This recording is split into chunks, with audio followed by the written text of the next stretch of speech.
sendiri tak mengalami perubahan dengan besaran yang ditetapkan di tahun lalu.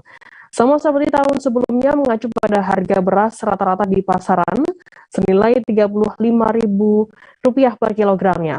Dikalikan 2,5 kilogram diperoleh besaran zakat fitrah tahun ini. Untuk mengetahui informasi lebih lengkapnya terkait hal ini akan disampaikan oleh rekan jurnalis kami dari Tribun Kaltara, ada Muhammad Supri akan melaporkannya. Silakan rekan Supri, laporan Anda. Baik, terima kasih rekan kita di studio dan selamat sore Tribuners. Untuk di wilayah Kabupaten Malinau, tepatnya pada kemarin Senin kemarin tepatnya di Aula Pertemuan Keagamaan pada pagi hari Senin 28 Maret 2022 telah ditetapkan atau disepakati besaran zakat fitrah, zakat mal, dan kemudian fidyah untuk tahun 2022 atau bertepatan dengan 1443 Hijriah di Kabupaten Malinau. Untuk besaran zakat fitrah pada tahun ini tidak mengalami perubahan dibanding tahun sebelumnya, yakni dengan nilai yang disepakati sebesar Rp35.000. Perlu kami koreksi sedikit tadi rekan Firza bahwa untuk rata-rata harga beras mengacu pada dua jenis komoditas yang berada di Kabupaten Malinau, yakni beras daerah dan beras premium, dan yang menjadi tolak ukurnya adalah beras premium yang dihargai sebesar Rp14.000 per kilogramnya.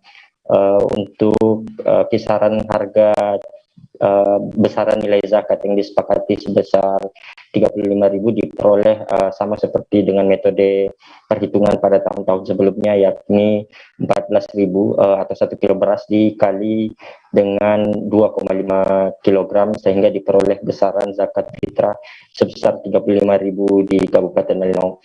Sementara itu berdasarkan kesepakatan kemarin, untuk fidyah mengalami penurunan yang cukup drastis. Dari semula tahun lalu ditetapkan sebesar Rp68.000 turun menjadi Rp17.000. Pantauan kami kemarin berdasarkan hasil rapat Kementerian Agama, MUI, Dewan Masjid Indonesia, dan sejumlah takmir masjid, pengurus masjid, dan kemudian organisasi kemasyarakatan dan organisasi Islam di Kabupaten Malinau, yang menjadi tolak ukur kenapa tingginya angka atau menurun drastisnya angka fidyah, dikarenakan menyesuaikan dengan kebutuhan masyarakat saat ini, utamanya karena kondisi pandemi COVID-19. Untuk fidyah disepakati besarannya Rp17.000 per kilogram. Nah, untuk metode pembayaran, kebetulan kemarin kami juga sempat mewawancara dari Majelis Ulama Indonesia, dalam hal ini Ketua MUI Malinau, yakni Dr. Andes Edi Marwan, mengatakan bahwa zakat fitrah merupakan kewajiban bagi seluruh umat muslim yang mampu, sebagai wujud dari kewajiban masyarakat muslim khususnya di wilayah Kabupaten Malinau untuk menunaikan zakat fitrah sekali setahun dalam rangka menyambut bulan suci Ramadan 2022 di Kabupaten Malinau. Selain itu, Ketua MUI Malinau juga berpesan agar selama Ramadan 2022 di Kabupaten Malinau untuk menjaga ukhuwah Islamiyah dan mempererat tali silaturahmi melalui sejumlah kegiatan rutin yang biasanya menjadi perekat masyarakat di wilayah Kabupaten Malinau, diantaranya buka puasa bersama dan sejumlah tradisi masyarakat di wilayah Kabupaten Malinau seperti berbagi takjil jelang berbuka puasa dibudayakan secara masif di wilayah Kabupaten Malinau, bersamaan dengan menurunnya angka kasus aktif COVID-19 di Kabupaten Malinau yang saat ini telah menurun jadi 2 digit. Demikian rekan kita. Ya, baik. Terima kasih rekan dari Tribun Kaltara, Muhammad Supri atas laporan Anda. Selamat bertugas kembali. Kita beralih ke informasi selanjutnya. Saudara, Komite Nasional Pemuda Indonesia atau KNPI Provinsi Papua menggelar rapat pimpinan paripurna daerah pemuda atau Rapimpurda yang diikuti ratusan simpatisan. Rapimpurda KNPI Provinsi Papua digelar di Sunny Hotel and Convention Apipura pada Selasa 29 Maret, sekitar pukul 12 siang. Tema yang diangkat dalam Rapimpurda KNPI Provinsi Papua tersebut yakni memperkuat konsolidasi, sinergitas, dan komitmen pemuda Papua demi mewujudkan generasi muda bangkit mandiri dan sejahtera. Informasi lebih lengkapnya akan disampaikan oleh rekan jurnalis kami dari Tribun Papua, ada Aldi Bimantara yang akan melaporkannya. Silakan rekan Aldi, laporan Anda. Ya, halo Firda dan juga Tribuners. Tepat sekali, Komite Nasional Pemuda Indonesia KNPI Provinsi Papua menggelar rapat pimpinan paripurna daerah pemuda atau Rapimpurda yang diikuti ratusan simpatisannya. Firda dan juga Tribuners, kegiatan Rapimpurda tersebut berlangsung di Hotel Sunny on Convention Apipura sekira pukul 12.00 waktu Indonesia Timur, yang dibuka secara langsung oleh perwakilan pimpinan KNPI Pusat. Firda dan juga Tribuners, dalam kesempatan wawancara kepada kami, pihak awak media, Ketua Panitia Rapimpurda KNPI Provinsi Papua, Irji Mardoan di Jayapura mengatakan, Rapimpurda tersebut digelar dengan tujuan menetapkan waktu pelaksanaan musda, tema musda dan tuan rumah penyelenggaraan musda, serta kepesertaan, peninjau maupun undangan. Firda dan juga Tribuners, dapat saya laporkan Sekjen DPP KNPI Pusat, Jendri Salapori, dalam keterangannya kepada awak media menjelaskan Rapimpurda adalah momen penting yang harus dilaksanakan sebelum musda berlangsung. Dikatakannya Rapimpurda bertujuan untuk membahas dan menetapkan agenda musda, tema dan juga menetapkan kepesertaan. Disampaikannya pula ada rekomendasi penting yang nantinya diputuskan dan difinalkan di forum musda, yang menegaskan dalam kesempatan itu kehadiran POKP maupun KNPI kabupaten atau kota saat ini bisa dikatakan telah memenuhi quorum ataupun kuota sehingga bisa dilaksanakan nantinya. Firda dan juga Tribuners, pihaknya dari DPP KNPI juga mengapresiasi apa yang sudah dilakukan dalam rangka konsolidasi organisasi dengan baik. DPP juga menyampaikan terima kasih kepada Ketua Karateker Bung Amin Ngabalin bersama Sekretaris Bung Semi Kogoya. Firda dan juga Tribuners, demikian laporan singkat saya terkait dengan Rapimpurda yang digelar oleh KNPI Provinsi Papua yang berlangsung di Hotel Sunny and Convention Apipura. Saya Aldi Bimantara, jurnalis tribunpapua.com dari Kota Jayapura melaporkan untuk Tribuners semua. Kembali ke Firda di studio. Baik, terima kasih rekan jurnalis dari Tribun Papua, Aldi Bimantara atas laporannya. Selamat bertugas kembali.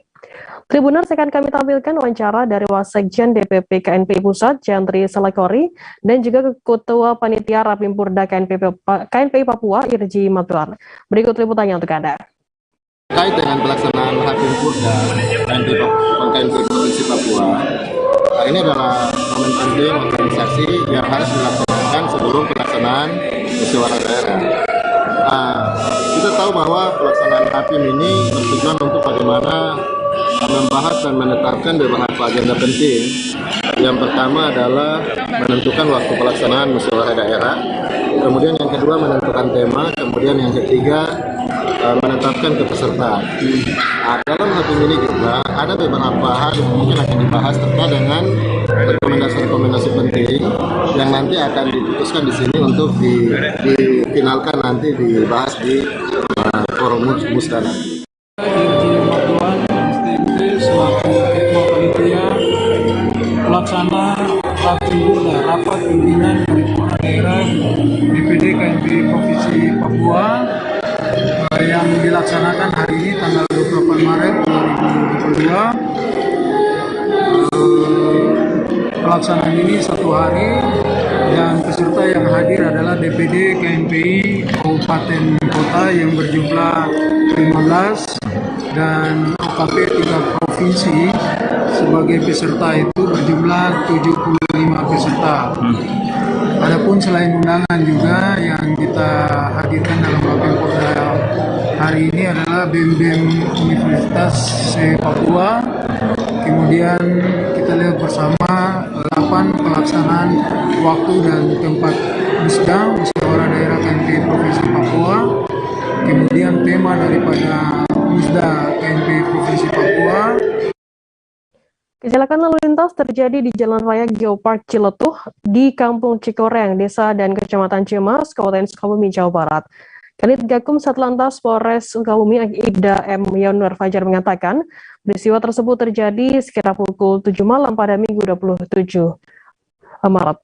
Dua pemotor Matic Honda Vario bernomor polisi F4595OU dan pemotor motor bebek Honda Supra bernomor polisi F3965SI terlibat kecelakaan tersebut. Akibat dari peristiwa ini seorang meninggal dunia di tempat dan juga 2 orang meninggal di rumah sakit dan juga ada lagi satu orang yang mengalami luka-luka. Informasi lebih lengkapnya akan disampaikan oleh rekan jurnalis kami dari Tribun Jabar, ada Muhammad Rizal Jalaluddin yang akan melaporkannya. Silakan rekan Rizal.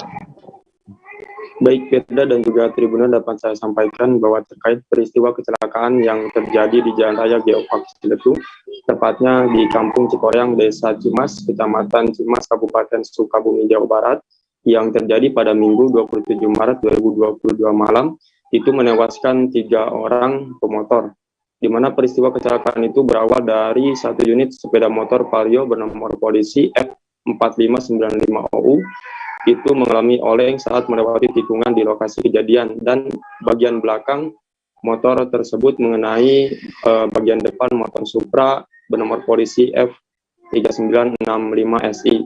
Informasi yang kami dapat bahwa korban kecelakaan yang terjadi pada Minggu malam itu merupakan keluarga, di mana terdapat seorang ayah dan anaknya yang menjadi korban jiwa, merupakan warga desa Kuta Sirna, Kecamatan Cisaat, Kabupaten Sukabumi, Jawa Barat. Informasi itu dibenarkan oleh Kepala Desa Kuta Sirna, Endang Setiawan.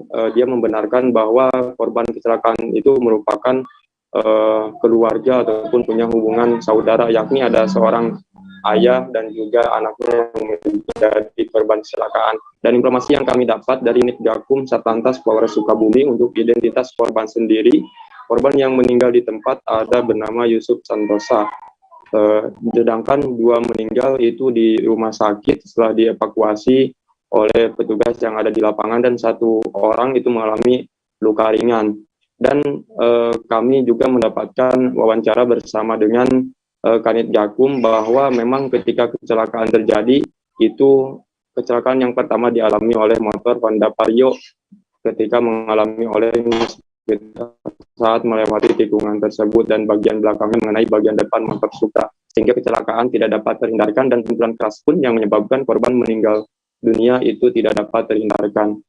Hasil wawancara bersama kami bahwa memang jalur Geopark itu terbilang ekstrim, itu disampaikan oleh pakar transportasi ITB Pak Sony Sulaksono saat kami konfirmasi. Beliau mengatakan bahwa jalur yang memiliki dengan tikungan tajam dan turunan yang cukup ekstrim itu menjadi salah satu faktor kecelakaan yang terjadi, terlebih kondisi pengendara yang tidak lihai ataupun tidak menguasai medan itu akan menjadi sangat berbahaya. Dan tentunya ketika melihat kondisi korban meninggal dunia, beliau mengatakan itu bisa saja terjadi karena akibat benturan keras, karena faktor dari safety yang korban lakukan, mulai dari helm yang tidak aman ataupun kurang keluar dari standar. Demikian Firda dan juga Tribuners. Baik, terima kasih rekan jurnalis dari Tribun Jabar Muhammad Rizal atas laporannya. Selamat bertugas kembali. Kita beralih ke informasi selanjutnya. Saudara, beredar video pilar jembatan Mahakam kembali tertabrak oleh beberapa tongkang pada Senin 28 Maret. Tak tanggung-tanggung, kali ini pilar jembatan tersebut ditabrak oleh 4 tongkang sekaligus, yang salah satunya terisi penuh batu bara. Dari informasi yang dihimpun, 4 tongkang tersebut bernama GT19, Dolphin 11, Dolphin 15, dan Dolphin 18. Informasi lebih lengkapnya akan disampaikan oleh rekan jurnalis kami dari Tribun Kaltim, ada Rita Lavenia yang akan melaporkannya. Silakan rekan Rita. Ya, selamat sore Firda dan Tribuners. Semoga hari ini sudah melalui hari yang menyenangkan. Ya, untuk saya sampaikan peristiwanya terjadi pada Senin 28 Maret 2022 pukul 06.00 waktu Indonesia Tengah kemarin, Firda dan Tribuners. Di mana 5 takbut dan tongkangnya ini sedang tambat menunggu waktu pengelongan, karena kalau ingin melewati bawah kolong jembatan harus memiliki waktu tertentu. Biasa pagi, siang, ataupun sore, Tribuners. Nah, tongkangnya ini, kapal dan tongkangnya ini harusnya mengolong pada pukul 17.00 waktu Indonesia Tengah. Nah, memang sebelum pengolongan kan harus tambah dulu. Nah, mereka ini tampaknya di tambatan milik warga, Firda dan Tribuners, dan semuanya terikat menjadi satu. Nah, juga dari keterangan salah satu kru kapal yang putus, biasanya itu tali tambat dari darat.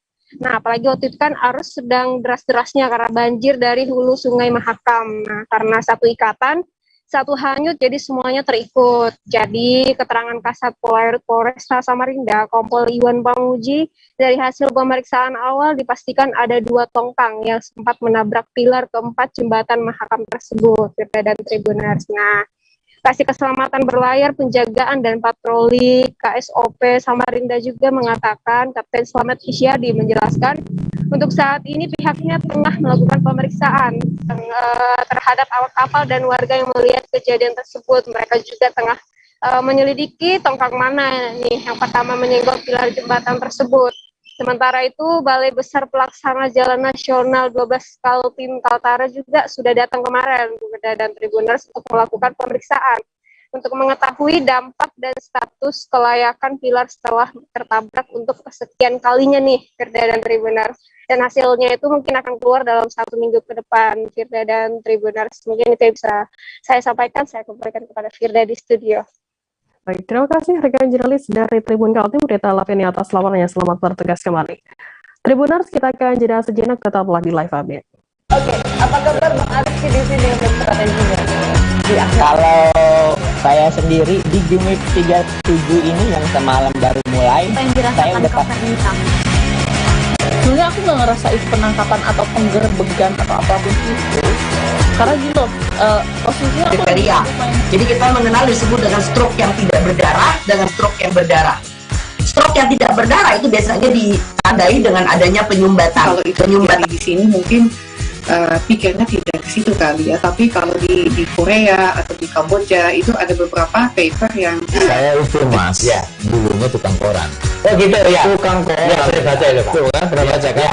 Jadi kalau saya jadi tanggal, itu udah bersyukur banget. Si anak ini dijadikan sebagai tersangka begitu. Ya, kalau ini kita bicara yang di luar kasus Komodo ya. Dengan nama hujan shower, di mana terdapat batas jelas antara daerah hujan dan tidak hujan yang biasanya terjadi pada fase awal mature stage atau tahap bahaya itu Kang. Jadi mulai artinya terjadinya perlembekan. Nah itu untuk penetrasi akan sulit gitu ya. Dok, saya ini menurut saya memang tidak mudah, bukan urusan tanah diambil. Kalau misalnya Amerika Serikat sekarang, Rasulullah mengatakan dalam sebuah hadis bahwa berpuasa di 6 hari Syawal itu. Oke, apa kabar Bang Arifki di sini untuk strateginya? Kalau saya sendiri di Gimik 37 ini yang semalam baru mulai, saya udah pasti. Sebenarnya aku nggak ngerasain penangkapan atau penggerbegan atau apapun itu. Karena gitu, posisinya aku Jadi kita mengenal disebut dengan stroke yang tidak berdarah dengan stroke yang berdarah. Stroke yang tidak berdarah itu biasanya ditandai dengan adanya penyumbatan. Kalau itu penyumbatan di sini mungkin pikirnya tidak ke situ kali ya, tapi kalau di Korea atau di Kamboja itu ada beberapa paper yang saya itu mas, ya dulunya tukang koran. Oh gitu ya, tukang koran. Ya, saya baca itu pak. Tuh kan, pernah baca kan? Ya. Jadi kalau saya jadi tanggal, itu udah bersyukur banget. Si anak ini dijadikan sebagai tersangka begitu. Ya, kalau ini kita bicara yang di luar kasus Komodo ya. Dengan nama hujan shower, di mana terdapat batas jelas antara daerah hujan dan tidak hujan yang biasanya terjadi pada fase awal mature stage atau tahap bahaya itu Kang. Jadi mulai artinya terjadinya perlembekan. Nah itu untuk penetrasi akan sulit. Terima kasih Anda masih bersama kami di live update. Kita beralih ke informasi selanjutnya, Saudara. Pengadilan Negeri Jakarta Utara hari ini pada Selasa 29 Maret menggelar sidang agenda pembacaan putusan sela untuk terdakwa pegiat media sosial Adam Denny dan Nimade Dwita Angkari. Dalam perkara ini, Adam Denny dan Dwita didakwa melanggar Undang-Undang Informasi dan Transaksi Elektronik atau UU ITE karena mengunggah dokumen pembelian sepeda milik Wakil Ketua Komisi 3 DPR Ahmad Saroni. Untuk mengetahui informasi lebih lengkapnya terkait hal ini akan disampaikan oleh rekan jurnalis kami dari tribunnews.com, ada Danang Triatmojo yang akan melaporkannya langsung dari sana. Silakan rekan Danang. Baik, terima kasih Dea. Ya, Majelis Hakim Pengadilan Negeri Jakarta Utara hari ini memutuskan melanjutkan perkara dugaan pelanggaran Undang-Undang ITE dengan terdakwa Adam Denny dan Nimade Dwita Angkari. Hal ini disampaikan Ketua Majelis Hakim Rudi Kindarto membaca putusan sela yang digelar hari ini. Dalam pertimbangannya, hakim menyatakan tidak dapat menerima eksepsi atau pembelaan yang disampaikan kedua terdakwa lantaran isi eksepsi sudah masuk ranah pokok perkara. Hakim juga menyatakan bahwa dakwaan jaksa sudah disusun secara lengkap dan cermat sesuai Kitab Undang-Undang Hukum Acara Pidana. Oleh karena perkara ini dilanjutkan hakim, maka hakim meminta jaksa untuk mempersiapkan ke sidang pembuktian. Hakim meminta jaksa untuk menyiapkan saksi-saksi. Pihak kedua terdakwa pun juga diminta mempersiapkan saksi ade charge atau saksi yang meringankan untuk dihadirkan di persidangan. Dalam tanggapannya tadi, jaksa mengatakan mereka akan menghadirkan 4 orang saksi selama perkara ini bergulir di persidangan. Hakim kemudian memutuskan menunda persidangan dan akan dilanjutkan kembali pada Rabu tanggal 6 April 2022 secara offline dengan agenda pemeriksaan saksi dari kubu jaksa penuntut umum. Usai persidangan tadi, dalam wawancaranya, tim kuasa hukum Adam Denny sudah menduga bahwa perkara ini akan dilanjutkan oleh hakim. Pihak kuasa hukum tadi juga turut memprotes terkait perlakuan pihak jaksa kepada kliennya yang diborgol dan dibawa paksa usai sidang selesai. Bahkan tadi sempat terjadi keributan antara pihak jaksa dan kuasa hukum karena Adam Denny tidak diperkenankan jaksa untuk memberi tanggapannya di hadapan awak media yang sudah menunggu. Adam Denny tadi langsung digiring menuju mobil tahanan untuk langsung dibawa ke rutan Bareskrim Polri. Demikian.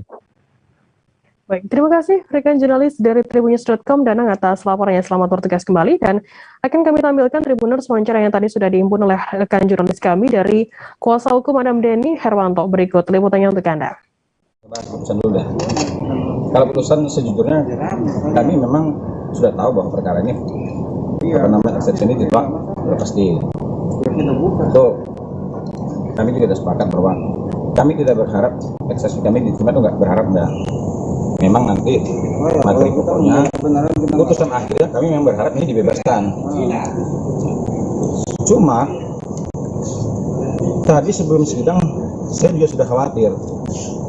Tiba-tiba ada orang pakai seragam, ya pakai preman, bisik sama saya, bang mohon maaf ya bang ya, nanti habis sidang ada langsung kita bawa dengan alasan keselamatan. Didungu apa? Dia digaji untuk mengawal, mengamankan terdakwa. Kalau dia takut mengawal seseorang hanya karena keselamatan, saran saya jangan jadi jaksa, jadi guru TK. SR pelaku curanmor yang ditangkap di Polsek Cilincing memanfaatkan anak perempuannya saat menggasak Honda Scoopy di Jalan Pedongkelan Raya, Cilincing, Jakarta Utara pekan lalu. SR menggendong sang buah hati sambil berjalan mendekati motor incarannya. Anak yang tak berdosa itu dimanfaatkan SR supaya niat jahat yang mencuri motor tak dicurigai oleh warga setempat. SR sendiri ditangkap pada Minggu 27 Maret saat mencoba kabur ke daerah Tambun, Bekasi.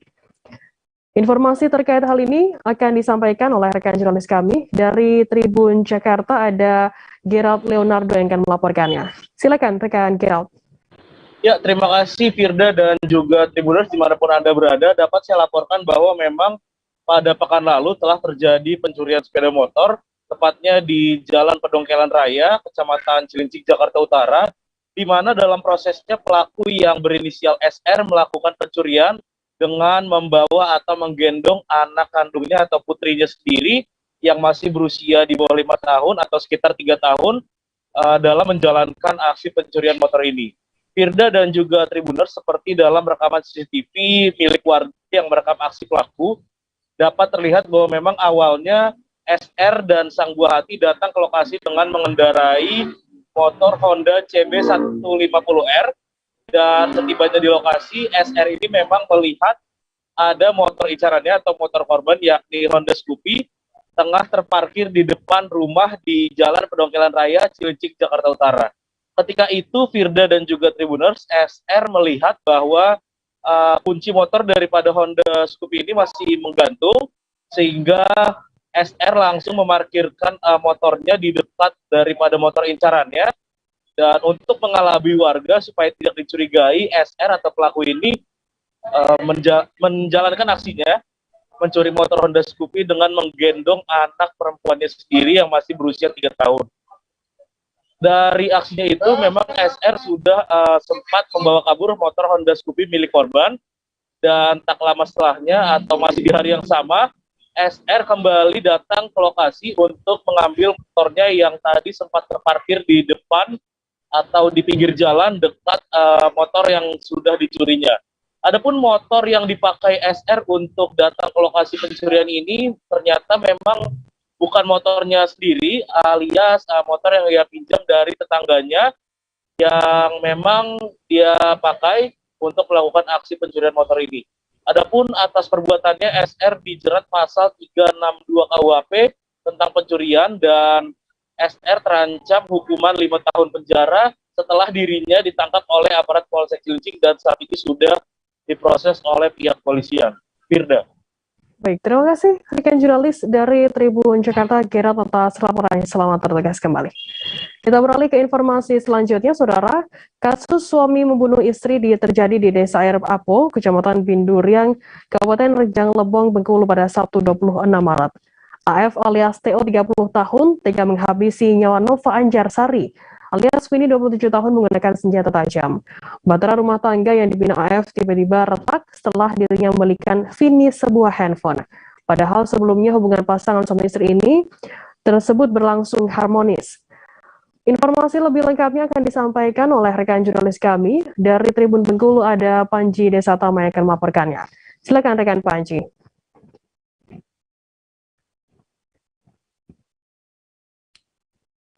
Halo rekan Panji, bisa mendengar kami?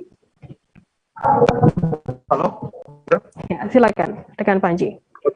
Baik, dapat dilaporkan Tribunar pada hari Sabtu 26 Maret lalu telah terjadi tindak pidana pembunuhan yang terjadi di Desa Airapo, Kecamatan Binduriang, yang dilakukan oleh suaminya sendiri berinisial AP.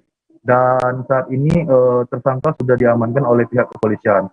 Untuk motif yang dijelaskan dari pihak kepolisian dari pengakuan pelaku adalah pelaku tega menghabisi nyawa korban lantaran cemburu akibat diduga korban memiliki pria idaman lain, dan aksi itu sendiri dilakukan di rumahnya di Desa Air Apo, Kecamatan Binduriang. Dan untuk saat ini pihak kepolisian sedang memeriksa atau melakukan penyidikan lebih lanjut guna mengambil keterangan dari saksi-saksi serta perangkat desa, dan nanti akan dilakukan rekonstruksi pada bulan ini rencananya.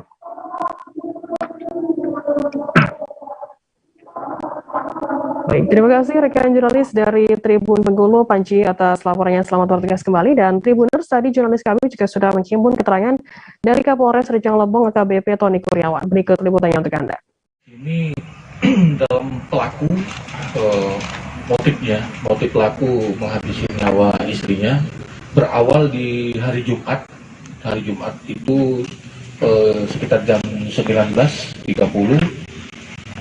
Korban sudah memberisi barang-barangnya di rumahnya. Jadi didapatin sama pelaku, kenapa? Ada apa? Mau kemana? Mau ke rumah orang tuanya. Itu pas di hari Sabtu, di hari Jumat. Jadi pas di hari Sabtunya sekira jam 8, korban baru kembali lagi. Ternyata si korban ini dengan membawa selembar kertas dan pena untuk meminta cerai terhadap pelaku dan suaminya. Jadi dia meminta talak untuk agar suaminya memberikan talak kepada istrinya untuk bercerai. Terus didesak oleh suaminya, kenapa kok mau cerai sama suaminya, seperti itu. Jadi dijawab sama istrinya, ini waktu itu posisi sedang duduk, dua-duanya duduk di TKP di dalam rumah. Jadi dijawab sama istrinya kalau dia sudah ada laki-laki lain atau simpanan dan dia akan menikah dengan orang tersebut dan dia sudah tidak cinta lagi. Nah, dengan kata-kata tersebut baru emosi dari tersangka ini memuncak sehingga dia pergi ke dapur mengambil sebilah parang dan langsung membacoki korban dengan membabi buta seperti itu. Satuan Tugas Tinombala 1 2002 Polres Palu, Sulawesi Tengah melakukan penggerebekan lokasi judi sabung ayam di wilayah Kecamatan Tatangan, Kota Palu. Itu merupakan kegiatan operasi pekat untuk pemeliharaan keamanan dan ketertiban masyarakat jelang bulan suci Ramadan dan Idul Fitri. Penggerebekan dipimpin langsung oleh Kabak Ops Polres Palu, Kompol Alfian Cikomali, dan berhasil meringkus 3 terduga pelaku judi sabung ayam. Informasi lebih lengkapnya akan disampaikan oleh rekan jurnalis kami. Dari Tribun Palu ada Ketut Suta yang akan melaporkannya. Silakan rekan Suta. Ya, Firda dan juga Tribuners, jadi benar sekali Satgas Operasi Pekat 1 Tinombala 2022 Polres Palu berhasil menangkap 3 pelaku. Kapolres Palu AKBP Bayu Indra Wigono mengatakan pelaku tersebut berinisial R, usia 35 tahun, merupakan seorang karyawan swasta, dan juga inisial AR, usia 28 tahun, pekerjaan kuli bangunan, dan juga S, usia 25 tahun, pekerjaan kuli bangunan. Saat dilakukan penggerebekan pada hari Senin kemarin, itu merupakan operasi pekat yang dilakukan menjelang bulan suci Ramadan dan juga Idul Fitri. Penggerebekan sendiri dipimpin Kabak Ops Polres Palu, itu menyasar wilayah Kecamatan Tatanga di Kota Palu sebagai lokasi target operasi atau TO. Satgas Operasi Pekat Tinombala itu juga dibantu oleh petugas gabungan dari personil operasional Polres Palu dan juga Polsek Palu Selatan yang terlibat dalam sprint. Saat menuju ke lokasi penggerebekan di wilayah Tatanga, selain tidak terduga pelaku tadi, petugas juga berhasil menyita sejumlah barang bukti di TKP, antaranya ada 21 ekor ayam, kemudian 5 kurungan ayam dan 1 ring arena sabung ayam di lokasi tersebut. Setelah berhasil disita para pelaku dan barang bukti, kemudian dibawa ke Mako Polres Palu untuk dilakukan pemeriksaan lebih lanjut. Adapun perlu diketahui operasi tersebut dilakukan selama 14 hari terhitung sejak 21 Maret 2022 sampai dengan 3 April 2022 dengan menyasar pelaku jambret atau pencurian dengan kekerasan, yaitu termasuk juga minuman keras, narkoba, prostitusi, sabung ayam, dan kejahatan lainnya. Baik, terima kasih rekan jurnalis dari Tribun Palu, Ketut Suta atas laporannya. Selamat bertugas kembali. Kita beralih ke Maluku, saudara. Sebuah truk kontainer tersangkut di batang pohon, tepat di depan Pengadilan Negeri Ambon pada Senin 28 Maret. Batang pohon tersebut tersangkut di bagian atas truk kontainer yang tengah bergerak menuju Pelabuhan Yosudarso. Ada 2 truk kontainer yang hendak lewat di traffic light tersebut dan beruntung hanya 1 yang tersangkut oleh batang pohon. Informasi lebih lengkapnya terkait ini akan disampaikan oleh rekan jurnalis kami. Dari Tribun Ambon ada Tanita Patiasin yang akan melaporkannya.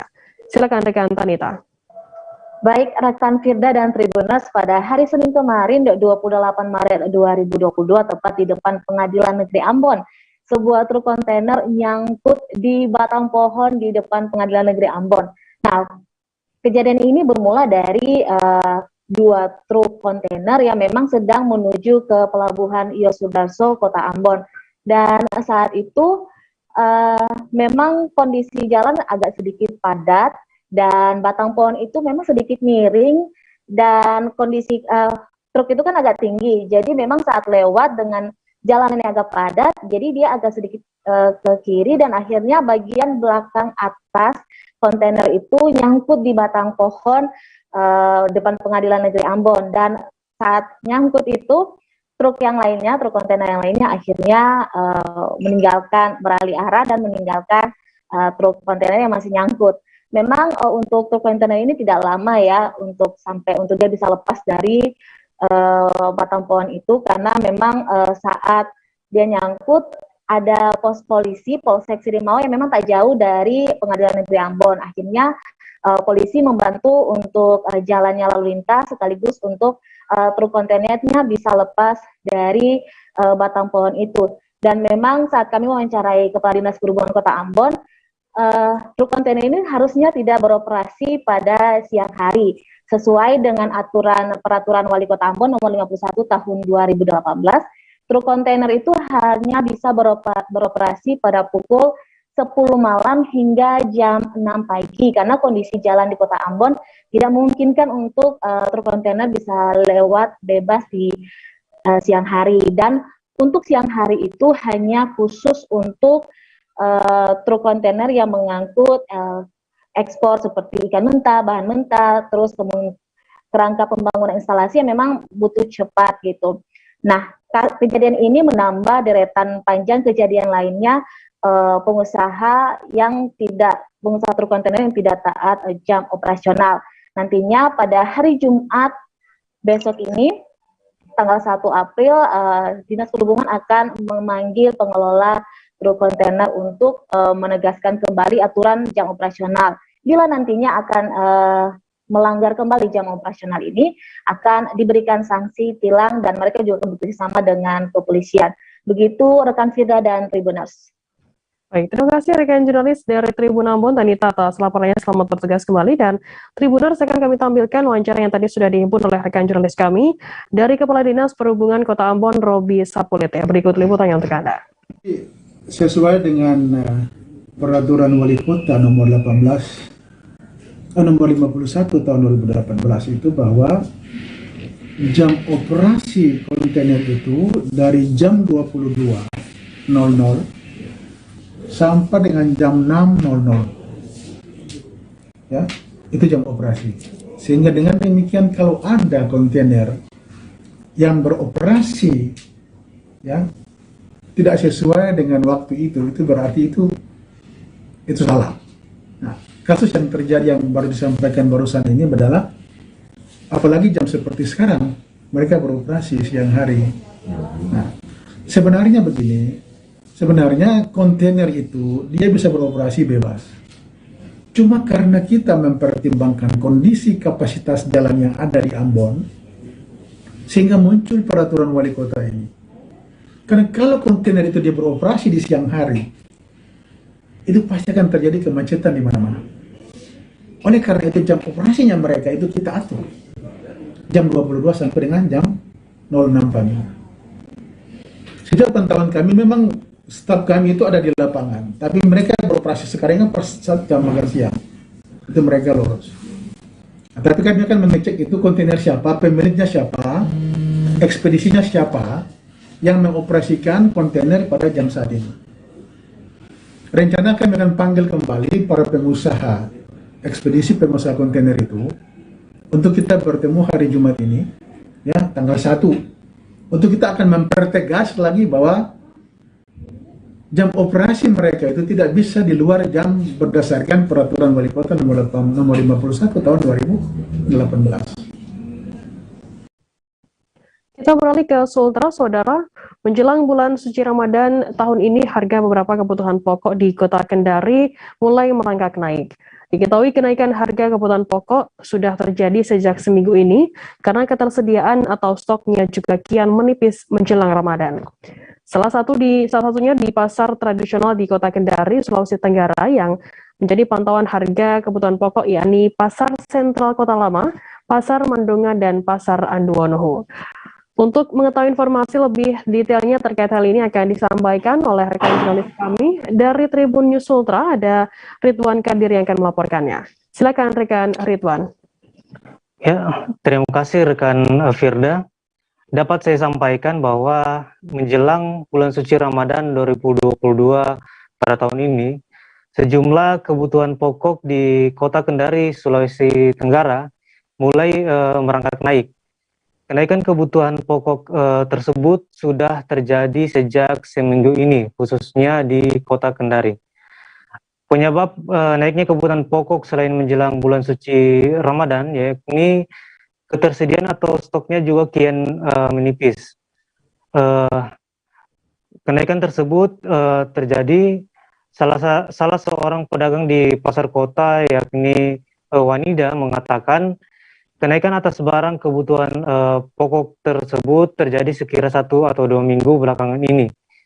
Kenaikan itu misalnya seperti bawang merah dari harga 35.000 menjadi 40.000, kemudian bawang putih dari 30.000 naik menjadi 35.000, kemudian kebutuhan pokok lainnya yaitu cabai rawit dari 40.000 naik menjadi 50.000, lalu cabai keriting dari 35.000 menjadi 45.000.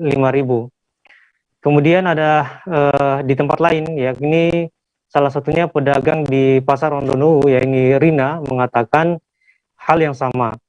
Seperti misalnya gula merah dari harga 18.000 menjadi 20.000, terigu dari 11.000 menjadi 14.000. Kemudian gula pasir dari 15.000 naik menjadi naik 1.000. Kemudian telur ayam juga naik dari 35.000 menjadi 40.000. Kemudian bawang merah juga mengalami kenaikan, yaitu dari harga 35.000 naik menjadi 40.000. Kemudian cabai rawit dari 40.000 menjadi 60.000.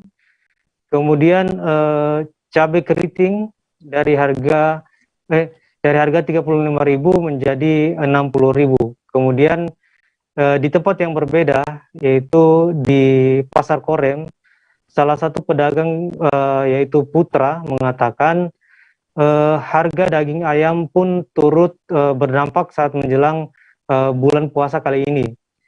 Katanya tiap tahunnya itu naik saat menjelang bulan puasa, dan seminggu sebelum Lebaran Idul Fitri naiknya paling hanya 2.000 saja dari harga sebelumnya.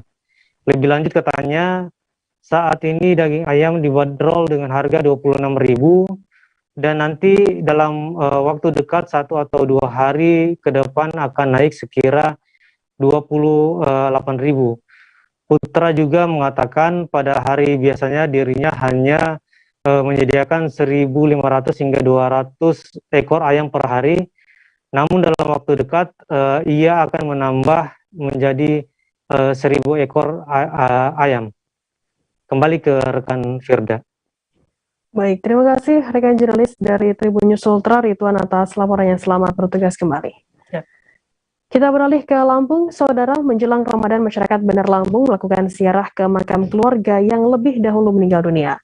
Ziarah ke makam keluarga ini sudah menjadi hal yang lumrah dilakukan oleh warga Bandar Lampung, dengan mengirimkan doa kepada keluarga yang lebih mendahului agar arwah bisa tenang di alam barzah.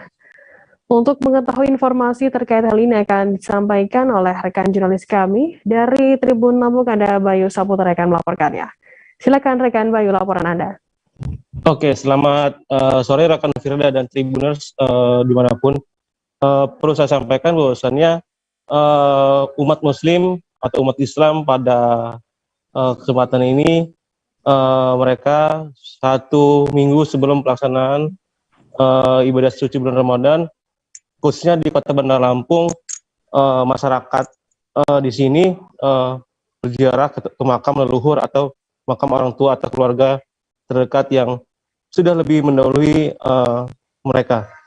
Nah, pada tahun ini ziarah tersebut yang disampaikan oleh Hadi memang berbeda, karena bagaimanapun tetap menggunakan kan pada kesempatan tersebut juga Hadi ditemui di TPU Pidada Panjang Bandar Lampung, bahwasannya dia sudah setiap tahunnya berkunjung ke makam leluhur atau makam orang tuanya untuk melakukan ziarah dengan harapan bagi umat Muslim pada tahun ini bisa mendapatkan berkah untuk pelaksanaan ibadah bulan suci Ramadan. Dan seperti itu rekan Firda dan Tribuners. Baik, terima kasih rekan jurnalis dari Tribun Lampung, Bayu Saputra, atas laporannya. Selamat bertugas kembali. Tribuners, selesai jeda kami akan kembali dengan informasi menarik lainnya. Tetaplah di Live Update. Oke, apa kabar Bang Ariski di sini untuk strateginya? Ya, kalau saya sendiri di Game Week 37 ini yang semalam baru mulai, saya udah sebenarnya aku nggak ngerasa itu penangkapan atau penggerbegan atau apapun itu, karena gini loh, posisinya kriteria. Jadi kita mengenal disebut dengan stroke yang tidak berdarah dengan stroke yang berdarah. Stroke yang tidak berdarah itu biasanya ditandai dengan adanya penyumbatan. Kalau itu penyumbatan di sini mungkin pikirnya tidak ke situ kali ya, tapi kalau di Korea atau di Kamboja itu ada beberapa paper yang saya itu Mas, ya, dulunya tukang koran. Oh gitu ya, tukang koran. Ya, saya baca ya Pak. Tuh kan, pernah baca kan? Ya. Jadi kalau saya jadi tangga, itu udah bersyukur banget. Si anak ini dijadikan sebagai tersangka begitu. Ya, kalau Ini kita bicara yang di luar kasus Bongombo ya. Dengan nama hujan shower, di mana terdapat batas jelas antara daerah hujan dan tidak hujan yang biasanya terjadi pada fase awal master stage atau tahap Bahaya dewasa. itu Kang. Jadi mulai artinya terjadinya perlembekan. Nah itu untuk penetrasi akan sulit gitu ya. Dok, saya ini menurut saya memang tidak mudah, bukan urusan tanah diambil. Kalau misalnya Amerika Serikat sekarang, Rasulullah mengatakan dalam sebuah hadis bahwa berpuasa di 6 hari Syawal itu. Oke, apa kabar Bang Arif di sini untuk strateginya? Kalau saya sendiri di Gimik 37 ini yang semalam baru mulai, saya udah Sebenarnya aku nggak ngerasa itu penangkapan atau penggerbegan atau apapun itu, karena gitu posisinya aku kriteria. Jadi kita mengenal disebut dengan stroke yang tidak berdarah dengan stroke yang berdarah. Stroke yang tidak berdarah itu biasanya ditandai dengan adanya penyumbatan. Kalau itu penyumbatan di sini mungkin pikirnya tidak ke situ kali ya, tapi kalau di Korea atau di Kamboja itu ada beberapa paper yang Saya itu Mas, ya dulunya tukang koran. Oh gitu ya. Tukang koran. Ya saya baca itu. Tuh kan pernah baca kan. Jadi kalau saya jadi pangdam itu udah bersyukur banget. Si anak ini dijadikan sebagai tersangka begitu. Ya kalau ini kita bicara yang di luar kasus Bongombo ya. Dengan nama hujan shower, di mana terdapat batas jelas antara daerah hujan dan tidak hujan yang biasanya terjadi pada fase awal master stage atau tahap Bahaya dewasa. itu Kang. Jadi mulai artinya terjadinya perlembekan. Nah itu untuk penetrasi akan sulit gitu ya. Dok, saya ini menurut saya memang tidak mudah, bukan urusan tanah diambil. Kalau misalnya Amerika Serikat sekarang, Rasulullah mengatakan dalam sebuah hadis bahwa berpuasa di 6 hari Syawal itu. Oke, apa kabar Bang Arif di sini untuk strateginya? Kalau saya sendiri di Gimik 37 ini yang semalam baru mulai, saya udah Sebenarnya aku nggak ngerasa itu penangkapan atau penggerbegan. Terima kasih Anda masih bersama kami di live update. Kita beralih ke informasi selanjutnya, Saudara. Minyak goreng yang dijual di Kabupaten Manggarai Timur atau Matim, khususnya di Kota Borong, semakin langka. Bukan hanya itu, harga minyak goreng pun juga melambung tinggi. Mama Randi, salah seorang pedagang di Pasar Borong, mengaku saat ini minyak goreng dari berbagai merek langka. Kelangkaan ini berlangsung kurang lebih 3 minggu terakhir. Informasi lebih lengkapnya terkait hal ini akan disampaikan oleh rekan jurnalis kami dari Tribun Flores, ada Robert Ropo yang akan melaporkannya. Silakan rekan Robert, laporan Anda. Baik, selamat sore Firda dan sahabat Tribuners. Dapat dilaporkan bahwa di wilayah Kabupaten Manggarai Timur, khususnya Kota Borong di Provinsi Nusa Tenggara Timur, Pulau Flores, bahwa saat ini memang terjadi kelangkaan minyak goreng. Berdasarkan pengakuan dari sejumlah pedagang di Pasar Borong dan sejumlah pedagang yang ada di Kota Borong, bahwa kelangkaan minyak goreng dari berbagai merek itu sudah terjadi sejak 3 minggu terakhir ini. Dan untuk minyak goreng jenis atau merek Bimoli sendiri untuk saat ini memang ketersediaannya sama sekali tidak ada. Sedangkan untuk pedagang yang ada di pasar, mereka hanya menjual 2 jenis atau 2 merek minyak goreng, yaitu Mubarak dan Lantera Mas. Dengan harga seperti Mubarak itu sebenarnya biasanya pada sebelumnya terjadi kelangkaan minyak, biasanya harga per dus itu 200.000. Namun kini ketika pedagang membeli di toko yang tersedia, sudah per dos itu sudah Rp500.000 per dos. Sehingga karena harga sudah begitu tinggi dengan ukuran 4,5 liter, melakukan menjual dengan harga Rp120.000 per liter. Tiramas itu harga sebelumnya itu sebelum terjadinya minyak langka itu hanya dengan 12.000, namun sekarang dijual dengan 15.000. Sedangkan di toko tersedia minyak goreng itu Kalau di toko tidak ada kan? Tidak ada.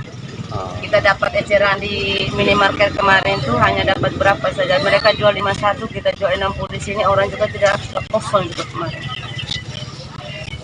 Kalau tidak ada kosong di toko, kita lari di minimarket juga kosong. Kita beralih ke informasi selanjutnya. Seorang kerabat Roy Lapon, 30 tahun, Dina Wanma, mengaku sebelumnya meninggal. Napi tersebut sempat mengaku sesak napas di dalam lapas kelas 2B Fakfak, Papua Barat pada Senin 27 Maret. Roy sempat berolahraga dengan teman-teman di dalam lapas Fakfak. Namun pada Senin 27 Maret, Roy dikabarkan telah meninggal dunia. Mohon maaf, itu salah misalnya.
Kita beralih ke informasi selanjutnya. Saudara Gubernur Sumatera Selatan Herman Deru bersama Kapolda Sumsel Irjen Pol Tony Harmanto dan juga Wali Kota Palembang Harno Joyo serta Kapolrestabes Kombes Pol Muhammad Ngajib meresmikan Kampung Cantik Anti Narkoba yang berlokasi di Lorong Serumpun, Kelurahan 36 Ilir, Kecamatan Gandus.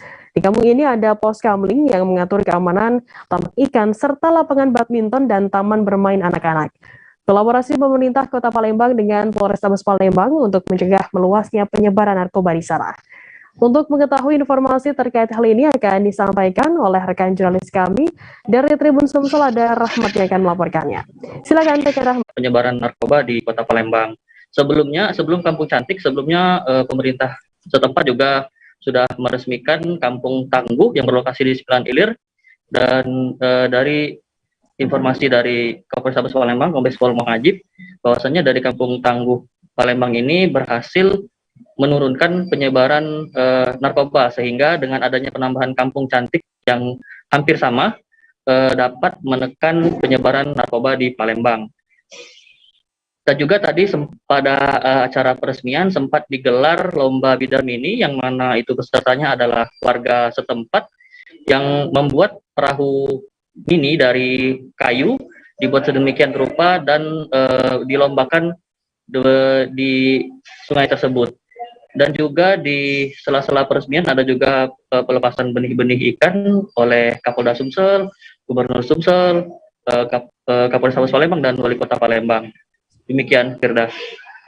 Baik, terima kasih rekan jurnalis dari Tribun Sumsel, Rahmat atas laporannya. Selamat bertugas kembali. Dan Tribuners, akan kami tampilkan wawancara yang tadi sudah dihimpun oleh rekan jurnalis kami dari Ketua RT 32 Aji Firdaus dan juga Kapolrestabes Palembang Kombes Pol Muhammad Ngajib. Berikut liputannya untuk Anda. Kampung narkoba ini awalnya kami dipanggil di Tabes, Polresta Tabes itu di sini salah satu titik untuk ditempatkan pos dari Polresta untuk titik satu unit narkoba. Jadi dibuatlah pos di sini. Setelah itu diadakan rapat kami menerima itu dan memang sesuai dengan titiknya dan dia Pak dari Kapol Tabes, Pak Najib setiap hari hampir sudah 5 kali datang badan meresmikan ini sebagai kampung anti narkoba. Nah disinilah kami mulai dibangun dan alhamdulillah akhir-akhir ini dengan banyaknya anggota dan aparat setempat sehingga kampung ini bebas dari narkoba. Untuk keseharian aktivitas di warga sekitar gimana Pak? Apa aja Pak? Aktivitas mereka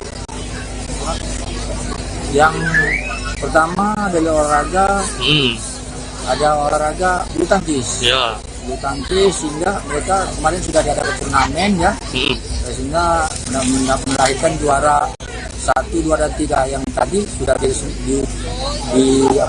dibagikan hadiahnya, pialanya dari Bapak Gubernur langsung sama tim yang lain dari Kapolda dan lain-lainnya.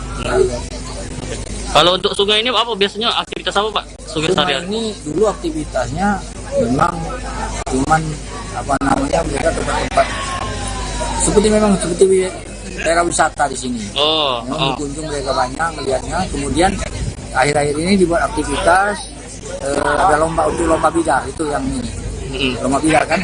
Kemudian dia di masyarakat terutama di 36 hilir dan kota Palembang agar bebas narkoba, bebas tawuran, bebas balap liar dan bebas dari perilaku-perilaku menyimpang yang dapat meresahkan masyarakat.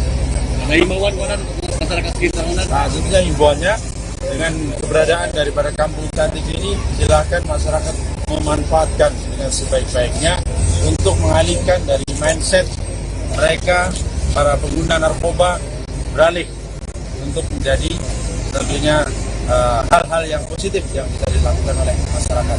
Bang, ada lagi Bang kampung cantik yang lain Bang ke depan Bang? Nah, tentunya nanti dengan kolaborasi ya, dengan integrasi dengan seluruh instansi terkait kita akan laksanakan, kita akan buat kampung-kampung yang lain sesuai dengan kondisi dan situasi di wilayah masing-masing. Mendan terakhir Bendan, untuk pengawasannya gimana? Pengawasan dari kita? Proses pengawasannya tentunya nanti kita akan melakukan pemeliharaan, perawatan daripada kampung cantik ini kerjasama dengan instansi terkait seluruhnya, TNI, kemudian pemerintah kota, dari dinas sosial, dinas pendidikan, dinas tenaga kerja, dan juga yang lain-lain. Tentunya untuk memberikan pendidikan kepada masyarakat agar melakukan perbuatan perilaku yang lebih baik lagi dalam rangka meningkatkan kesejahteraan masyarakat. Kejaksaan Negeri Manokwari melaunching Kampung Restoratif Justice di Soribo, Distrik Manokwari Barat, Kabupaten Manokwari, Papua Barat. Peluncuran kampung tersebut langsung dihadiri oleh Wakil Kepala Kejaksaan Tinggi Papua Barat, Witono. Witono mengatakan Kampung Restoratif Justice memberikan kesempatan kepada tokoh agama, masyarakat, dan adat dalam penyelesaian kasus. Informasi lebih lengkapnya akan disampaikan oleh rekan jurnalis kami dari Tribun Papua Barat, ada Safwan Asari Rarusun yang akan melaporkannya. Silakan rekan Safwan, laporan Anda. Baik, terima kasih Firda dan juga Tribuners dimanapun Anda berada. Hari ini dapat saya kabarkan dari Kabupaten Manokwari, Provinsi Papua Barat, bahwa terkait dengan pembentukan Kampung Restoratif Justice yang hari ini dilaksanakan di Kampung Soribo, Distrik Manokwari Barat, Kabupaten Manokwari, dihadiri langsung oleh Wakil Kepala Kejaksaan Tinggi Provinsi Papua Barat.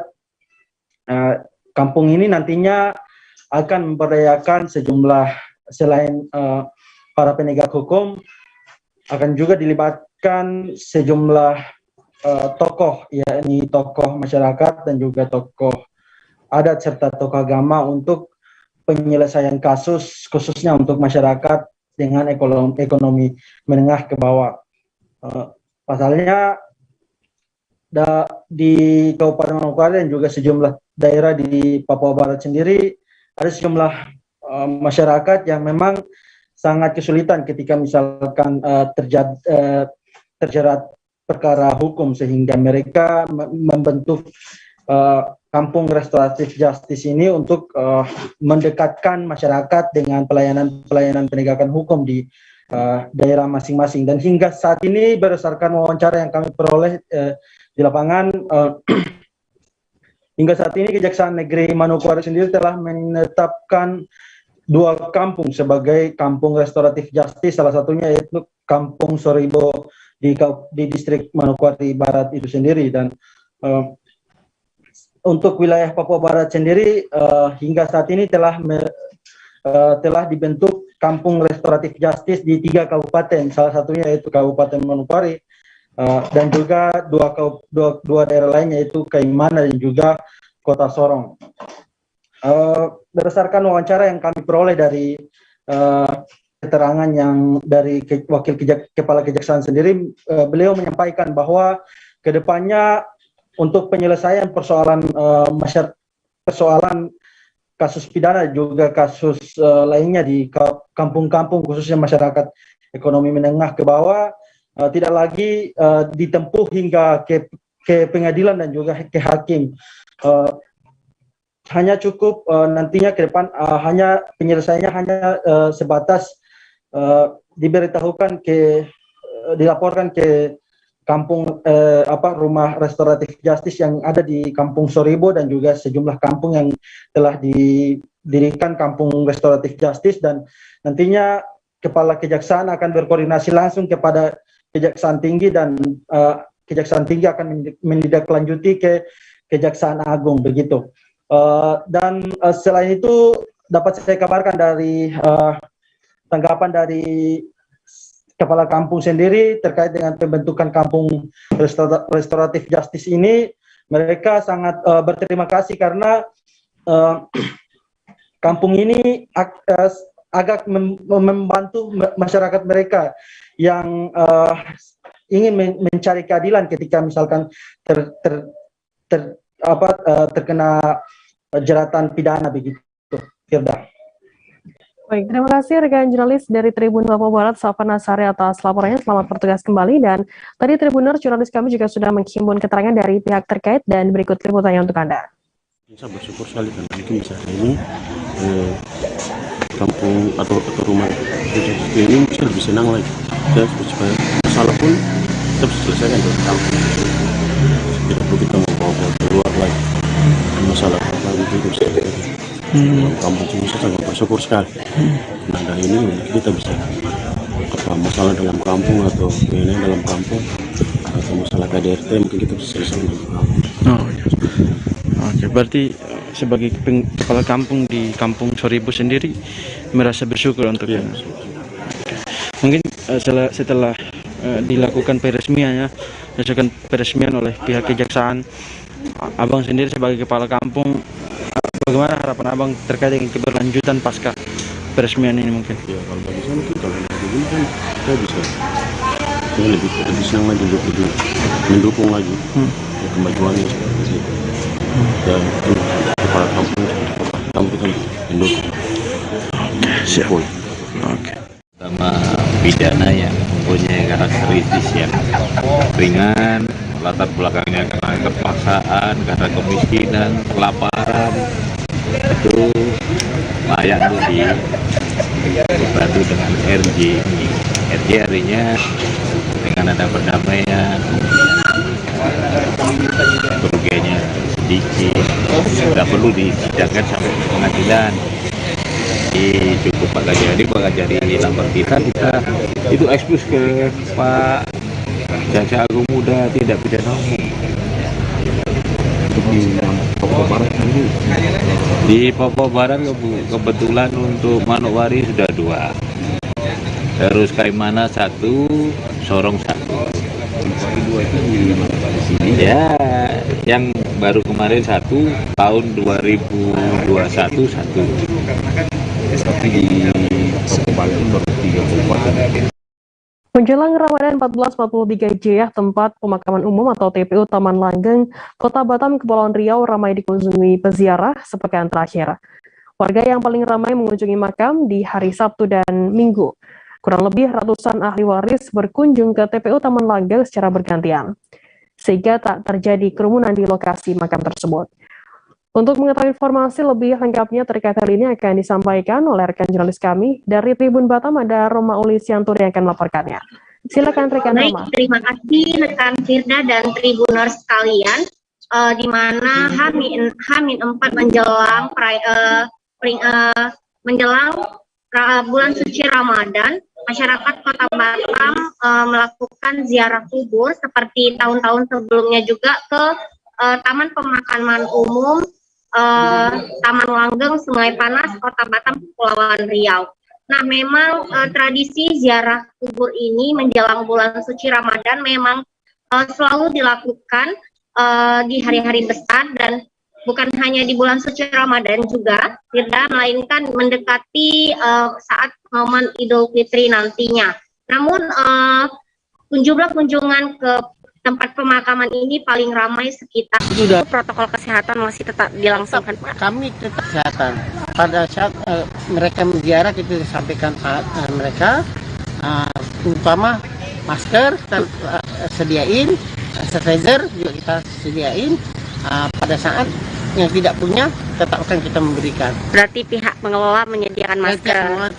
Tapi diimbau peziarah juga mesti menggunakan masker ya, Pak ya? Tetap menggunakan masker. Tapi pada saat mereka tadi pada keluarga mungkin itu terpulang dekat 13 ribuan lebih. Wah, banyak ya, Pak ya? 13 ribuan lebih. Jadi dengan 13 ribuan lebih ini lebih tertata ya, Pak? Dengan baik.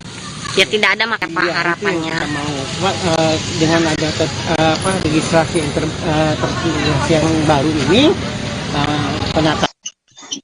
Kelangkaan bahan bakar minyak atau BBM jenis solar di wilayah Mamuju, Sulawesi Barat berdampak luas.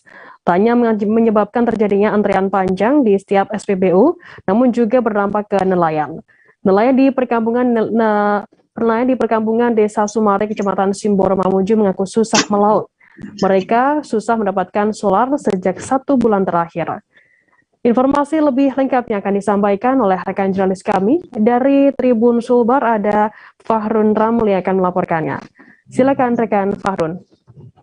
Ya, Firda dan Tribuners dimanapun Anda berada, saya akan melaporkan mengenai kelangkaan BBM jenis solar di wilayah Kabupaten Mamuju, Sulawesi Barat ini, di mana kelangkaannya ini itu sangat berdampak sama para nelayan. Salah satu kampung nelayan di wilayah Mamuju, yaitu di Desa Sumare, Kecamatan Simboro, sudah tidak melaut lagi selama 1 bulan lebih karena memang sudah sangat sulit mendapatkan solar.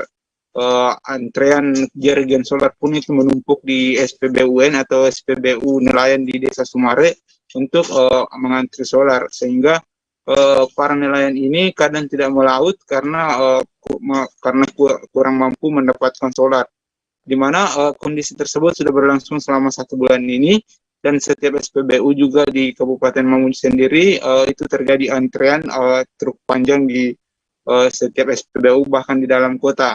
Salah satu nelayan yang ditemui mengaku bahwa kondisi tersebut sudah berlangsung 1 bulan dan ia pun kesulitan untuk melaut.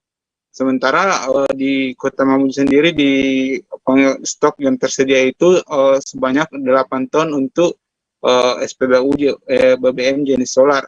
Namun karena saat ini merupakan bulan-bulan para musim nelayan atau musim ikan, sehingga permintaan akan solar di Kota Mamuju ini meningkat sampai 13 ton, sehingga ada ketidaksesuaian antara dirasakan para nelayan dan para pengemudi mobil truk. Seperti itu, Firda. Baik, terima kasih rekan jurnalis dari Tribun Sulbar atas laporannya. Selamat bertugas kembali. Tribuners, akan kami tampilkan wawancara dari seorang nelayan di Desa Sumare, Mamuju Sulbar bernama Muksin. Berikut liputannya untuk Anda. Tapi gara-gara solar langka, jadi makanya tidak ke laut. Sudah berapa lama seperti ini nih, Pak? Sudah lama, sekitar 1 bulan lebih. 1 bulan lebih nih. Jadi terpaksa apa nih sekarang, Pak? Karena ya, keluar kan nanti ada solar bagian lepas. Kalau ada solar baru keluar lagi. Iya, betul-betul. Yang kita pakai. Harapannya Pak sama pemerintah gimana? Harapannya sama pemerintah. Bagaimana caranya nanti? Supaya umpamanya ada di bagaimana pengadaan solar supaya karena sendiri keadaan di sini. Iya. Sendiri. Iya, betul. Muksin. Tribuners, seusai jeda kami akan kembali dengan informasi menarik lainnya, tetaplah di Live Update. Oke, apa kabar Bang Ariski di sini untuk strateginya? Kalau saya sendiri di Game Week 37 ini yang semalam baru mulai, Apa yang dirasakan Kapten Hitam? Sebenarnya aku nggak ngerasain penangkapan atau penggerebekan atau apapun itu. Karena gitu, posisinya aku kriteria. Jadi kita mengenal disebut dengan stroke yang tidak berdarah dengan stroke yang berdarah. Stroke yang tidak berdarah itu biasanya ditandai dengan adanya penyumbatan. Kalau itu penyumbatan di sini mungkin pikirnya tidak ke situ kali ya, tapi kalau di Korea atau di Kamboja itu ada beberapa paper yang saya itu mas ya dulunya tukang koran. Oh gitu ya, tukang koran ya, saya baca itu Pak. Tuh kan pernah baca kan ya. Jadi kalau saya jadi tangkap itu udah bersyukur banget. Si anak ini dijadikan sebagai tersangka begitu.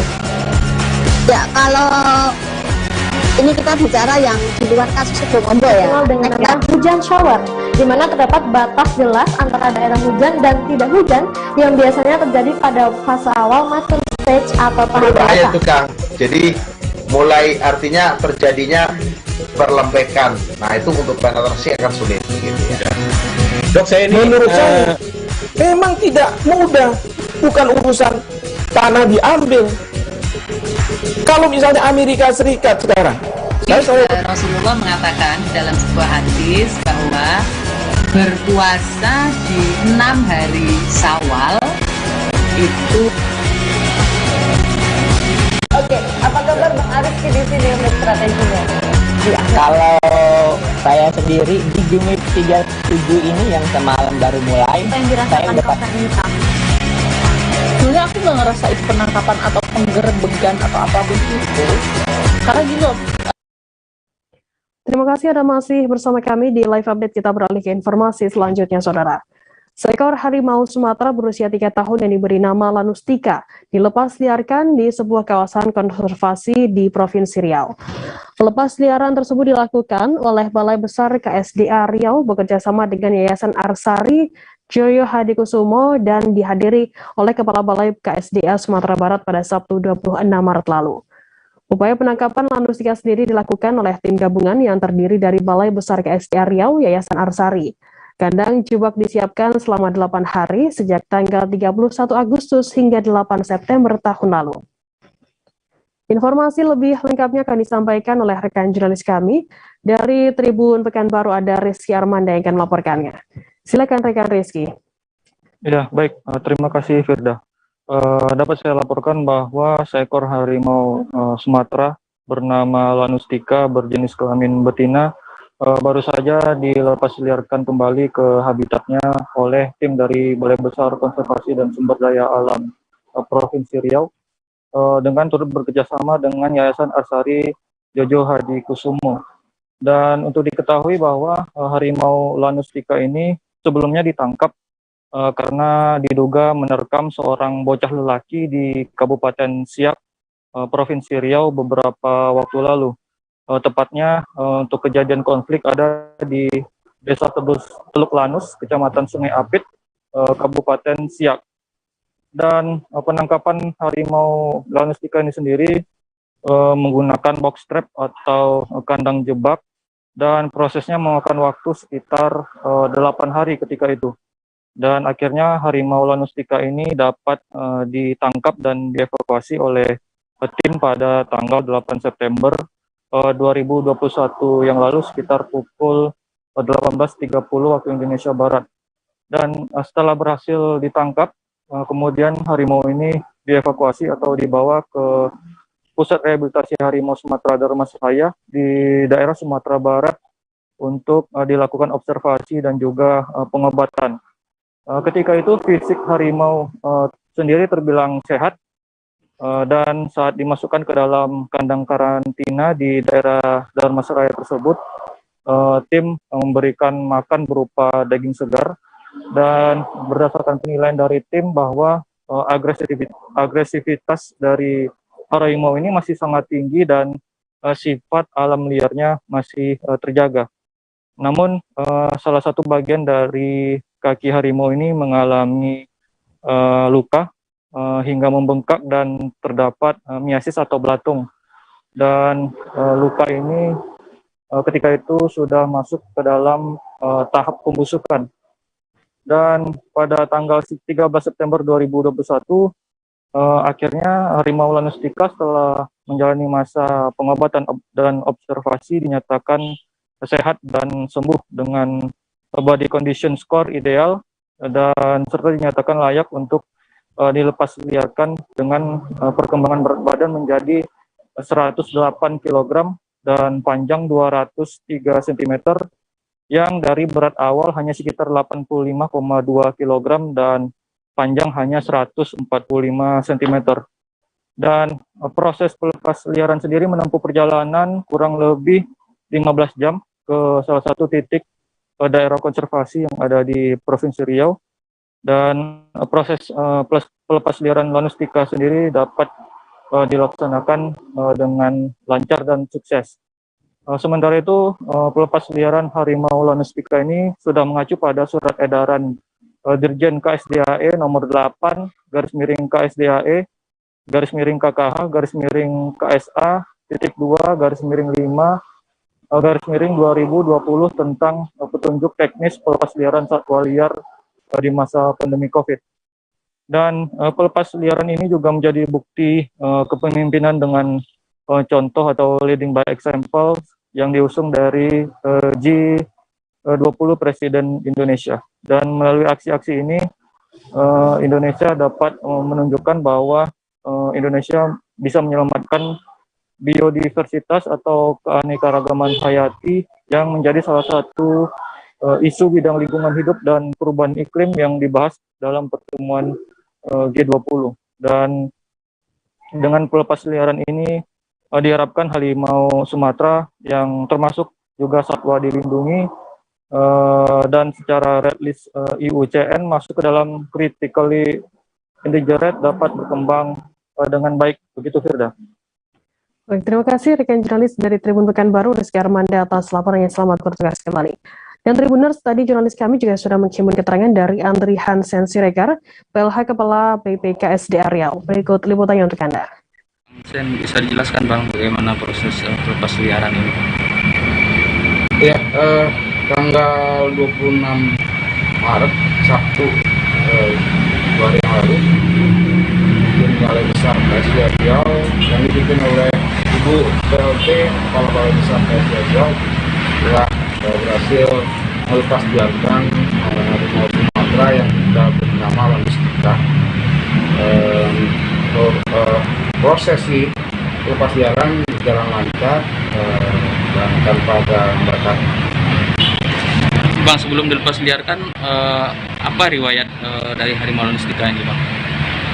Ya, Lanustica ini bagaimana kita ketahui adalah yang kita juga satwa liar konflik dengan manusia, itu tepatnya di kampung Teluk Lanus, Kabupaten Siak.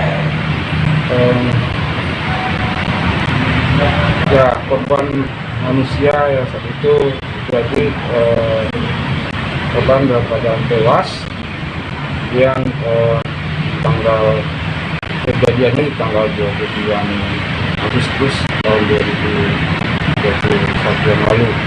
Lalu tim Disiplin Balai Besar KSDA Riau mulai tanggal 30 Agustus hingga akhirnya di tanggal 8 September harimau tersebut berhasil kita evakuasi. Tim Balai Besar KSDA Riau didukung juga dengan tim medis dari Yayasan Asyari Riau Kusuma. Kemudian harimau Lanustica tersebut kita lakukan treatment, yaitu dengan merehabilitasi di pusat rehabilitasi Harimau Sumatera dari saya. Masyarakat yang ingin belajar mengenai filosofi keris direkomendasikan untuk belajar kepada empu pembuat keris. Imam Mubarak, Ketua Dewan Kesenian dan Kebudayaan Kabupaten Kediri atau DK4, menjelaskan empu yang paling tahu mengenai filosofi keris bukan seorang dukun. Imam menyarankan agar masyarakat tidak belajar ke dukun terkait filosofi keris ini. Pasalnya dikhawatirkan akan terjadi penyalahgunaan nantinya. Untuk mengetahui informasi lebih lengkapnya terkait hal ini akan disampaikan oleh rekan jurnalis kami dari surya.co.id, ada Didi Masudi yang akan melaporkannya. Silakan rekan Didi, laporan Anda. Terima kasih, selamat sore. Jadi penggemar keris dan Tosan Aji di Kediri telah menggelar pameran dan sarasehan. Di antaranya dalam poin-poin syaratnya adalah profesi pembuat keris yang sudah ada sejak zaman dahulu di pencinta keris ini menyarankan untuk belajar keris ini jangan kepada dukun, karena kalau belajar kepada dukun akan banyak penafsiran yang berbeda, karena keris ini dibuat oleh empu, sehingga kalau ingin belajar keris belajarlah kepada empu pembuat keris. Nah, soal keris sendiri ini memang penuh makna filosofis, seperti kebudayaan Kabupaten Kediri yang menyampaikan kalau mewanti-wanti kepada generasi muda agar kalau ingin belajar keris belajarlah kepada empu, bukan kepada dukun yang akan berbau klinik. Nah, Imam menyebutkan bahwa keris ini memang punya filosofis. Jadi keris ini kalau menurut disampaikan Saudara Imam ini, bahwa keris ini punya falsafah berakhir dengan kepasrahan, dan di keris ini ada pamor-pamor yang membedakan setiap keris yang satu dengan yang lainnya, dan pamor inilah yang menjadi ciri khas dari seorang empu dalam membuat keris. Nah, salah satunya ini beberapa filosofis yang terkandung dalam keris disampaikan oleh Imam Mubarak, bahwa keris itu kan punya lo itu bengkokan-bengkokan yang ada di keris. Nah, kalau ada lo 3 itu memaknai bahwa itu sebagai pengharapan atau cita-cita dan juga yang sebagainya. Jadi memang lo keris itu punya makna yang berbeda-beda. Katakanlah lo 1 yaitu keesaan Tuhan. Dalam kesempatan ini juga ada salah seorang penggemar keris yang juga anggota DPRD Kabupaten Kediri, Kusnul Arif, yang menyebutkan bahwa keris merupakan salah satu peninggalan leluhur yang patut dilestarikan oleh anak-anak muda. Diharapkan anak-anak muda ini ikut nguri-nguri atau ikut berpartisipasi dalam pelestarian keris.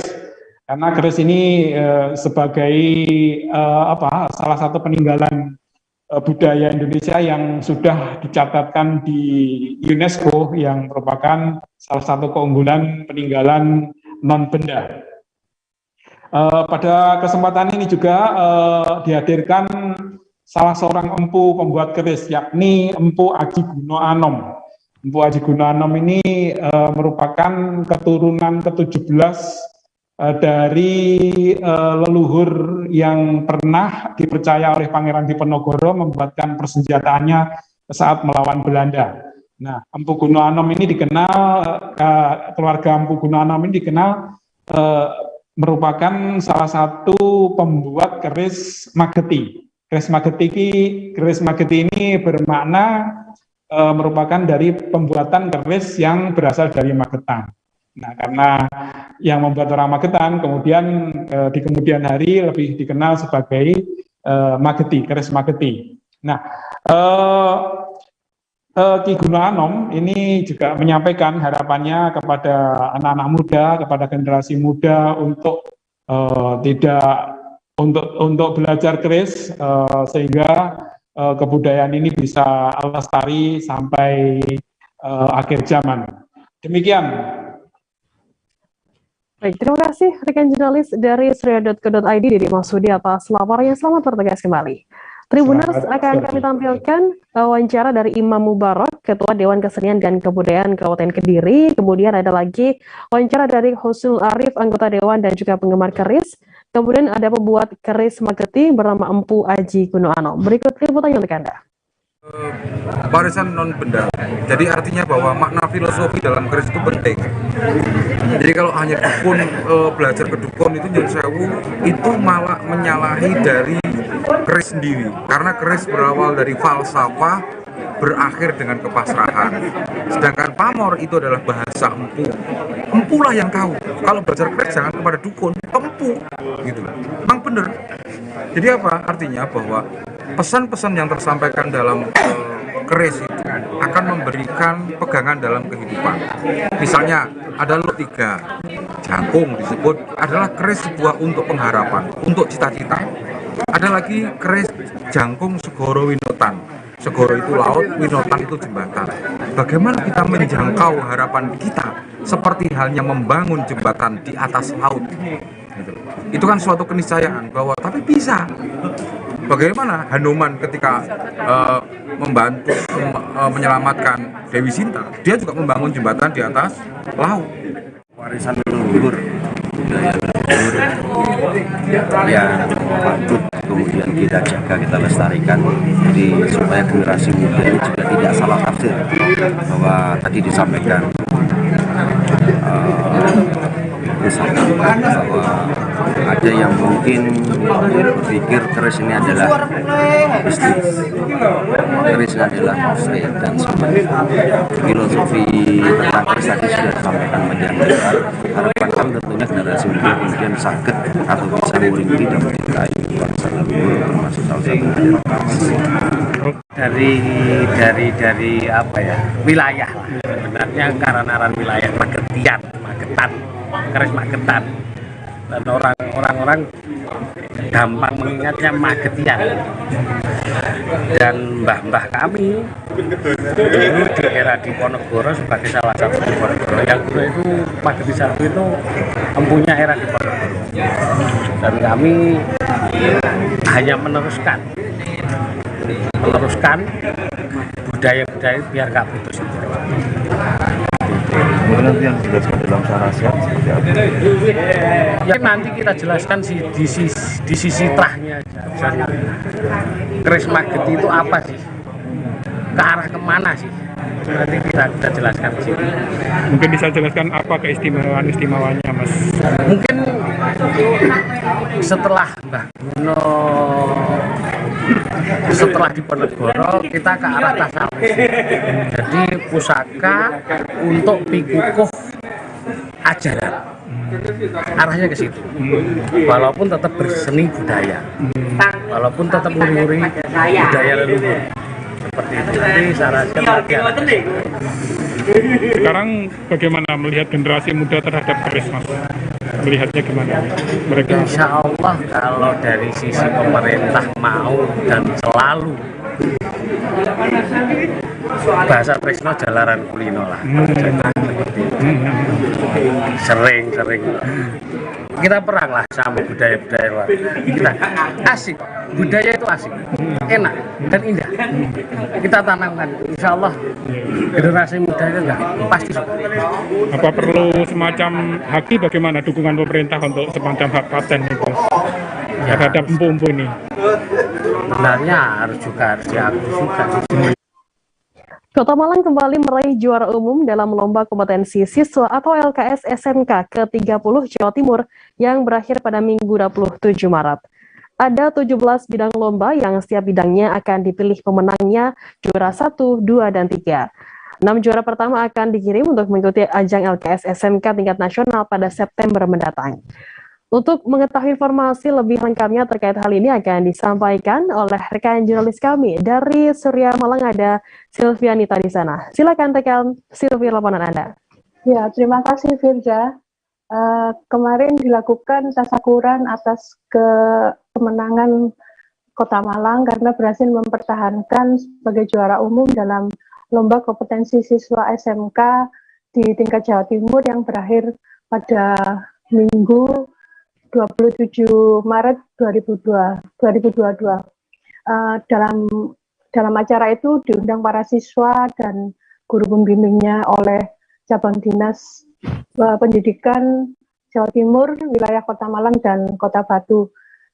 Emma Sumiarti, Kepala Cabdin, mengatakan bahwa persaingan di LKS tingkat Jatim cukup ketat karena dari perolehan medali yang didapat dari Kota Malang sama-sama cukup bersaing dengan kota lainnya, yaitu mendapat 6 emas, 8 perak, dan 3 perunggu. Karena ada kelebihan dari perolehan perak, maka Kota Malang bisa menyisihkan kota lain sebagai juara umum. Dan ia melihat ini menandakan bahwa dari kota-kota lain menunjukkan bahwa ada perataan pendidikan di SMK-SMK lainnya, sehingga Kota Malang tidak bisa berdiam diri dan harus selalu melakukan perubahan atau treatment mendatang agar bisa mempertahankan prestasinya. Saya juga wawancarai dengan siswa Ahmad Nuril Zamzam, siswa kelas 12 SMK PGRI 3 yang meraih medali emas dari bidang lomba auto body repair. Dia menyatakan juga ada persaingan cukup ketat, namun dengan target pribadi meraih emas, maka ia bisa mendapatkan medali emas yang dia idamkan. Dari lomba itu akan memilih 6 juara yang meraih medali emas akan dikirim ke LKS tingkat nasional yang akan berlangsung pada September mendatang. Dari Provinsi Jatim berharap ada perbaikan posisi dalam LKS nasional yang sebelumnya meraih peringkat 4 dan nanti diharapkan bisa meraih di peringkat kedua. Demikian, Firda. Ya, baik, terima kasih rekan jurnalis dari Surya Malang, Sylvia, atas laporannya. Selamat bertugas kembali. Tribuners, jurnalis kami tadi juga sudah menghimpun keterangan dari pihak terkait dan berikut liputannya untuk Anda. Batu, khususnya Kota Malang termasuk filter 3. Kemarin kita juga juara umum, kemudian di provinsi juga juara umum. Ya memang hari-hari ini persaingannya agak ketat dan saya lihat sudah itu kualitas pendidikan SMK itu sudah hampir merata. Jadi ini sangat ketat. Jadi mutu kualitas pendidikan di Jawa Timur hampir merata. Dengan lolosnya Kota Malang sebagai juara umum, kan persiapannya untuk ke nasional apa yang akan dilakukan oleh dinas pendidikan? Kalau kita itu kan nanti memang di provinsi, tapi kita mensupport dari Kota Malang, kita pendampingan, kita mendatangkan trainer ya dari yang bisa mendampingi siswa-siswa bisa dapat mendulang emas di tingkat nasional. Karena kita kan sudah Kota Malang itu salah satu barometernya pendidikan di Jawa Timur. Apapun cabang dinas mempunyai kewajiban untuk mensupport Jawa Timur. Nama saya Ahmad Nuril Zamzam, kelas 12 dari SMK PGRI 3 Malang. Oh ya, untuk bidang lombanya untuk apa? Bidang lomba saya ikut auto body repair yang berada di Mojokerto. Juara 1 ya? Alhamdulillah juara 1. Terus sama yang satunya ini? Ini beasiswa dari sekolah, khusus dari anak-anak yang juara. Oke. Terus kesannya selama mengikuti LKS tingkat Jatim gimana? Kesan saya menurut saya perwakilan Kota Banjarmasin dalam memukul bola ditunjukkan dalam ajang kali ini. Bahkan mereka pun mampu menyingkirkan 4 tim peserta lainnya yang berasal dari Banjarbaru, Banjar, Barito Kuala, dan Tanah Bumbu. Untuk mengetahui informasi lebih lengkapnya terkait hal ini akan disampaikan oleh rekan jurnalis kami dari Banjarmasin Post, ada Amirul Yusuf yang akan melaporkannya. Silakan rekan Amirul, laporan Anda. Ya, terima kasih Firda. Baru saja telah dihelat kejuaraan gateball di ajang Porda Kalimantan Selatan. Olahraga ini merupakan satu dari 44 cabang olahraga yang dipertandingkan. Bahkan di cabang olahraga ini masih tergolong baru ya di Kalimantan Selatan, karena itu baru 5 dari 13 kabupaten yang unjuk gigi di ajang kali ini. Cara bermain untuk gateball sendiri masih tergolong cukup mudah ya, bisa dimainkan secara satu orang maupun berkelompok. peralatannya juga cukup simpel ya, menggunakan bola dan menggunakan alat stick seperti pemukul gitu. Untuk kejuaraan kali ini dimenangkan oleh Kota Banjarmasin yang berhasil memenangkan 4 kategori yang dipertandingkan, yaitu kategori single 1 pemain, double 2 pemain, triple 3 pemain, dan kelompok yang beranggotakan 5 pemain. Kemudian hasil dari ajang ini akan mewakili Kalimantan Selatan di ajang nasional, yaitu Pornas atau yang disebut dengan Festival Olahraga Masyarakat Nasional dan Kejurnas. Bedanya Kejurnas dan Pornas ini yaitu adalah kelompok usia yang dipertandingkan dari 20 hingga 50 tahun. Sedangkan untuk Pornas akan dihelat yang merupakan perwakilan di atas 50 tahun dan di bawah 20 tahun. Untuk Catball Kalimantan Selatan sendiri sudah cukup memiliki nama di tingkat nasional, bahkan di Prapo kemarin sudah lolos kalau seandainya Catball dipertandingkan di Papua. Namun sayang Papua tidak mempertandingkan itu. Untuk target sendiri, Catball Kalsel optimis bisa meraih setidaknya 2 medali emas di yang Kejurnas maupun Pornas nanti. Demikian Firda. Baik, terima kasih rekan jurnalis dari Banjarmasin Pos Amirul Yusuf atas laporannya. Selamat bertugas kembali. Tribuners, informasi tadi sekaligus menutup perjumpaan kita dalam live update hari ini. Jangan lupa saksikan terus live update di seluruh kanal YouTube dan Facebook Tribun Network. Saya Firda Ananda.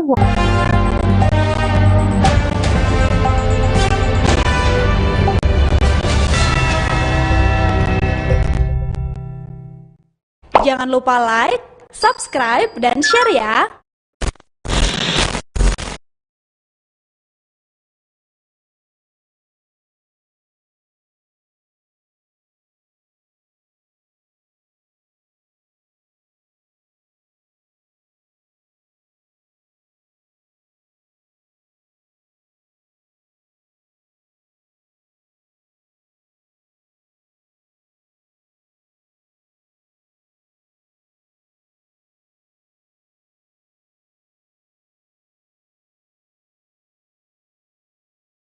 Hi, my name is Jordi Filbert. Jadi gue adalah seorang content creator dan streamer Valorant di Indonesia.